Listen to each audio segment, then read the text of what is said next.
I'm currently in my truck. It is almost 1:30 in the morning on a Saturday morning.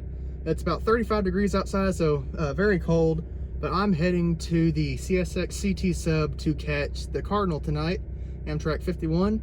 It has the Phase II Heritage Unit leading tonight. So I'm finally getting something different than the Phase 4. I've caught the Phase 4 leading that train twice, so they stuck a different Heritage Unit on there, so I'm really excited about that. So I'm gonna head that way to go and catch it.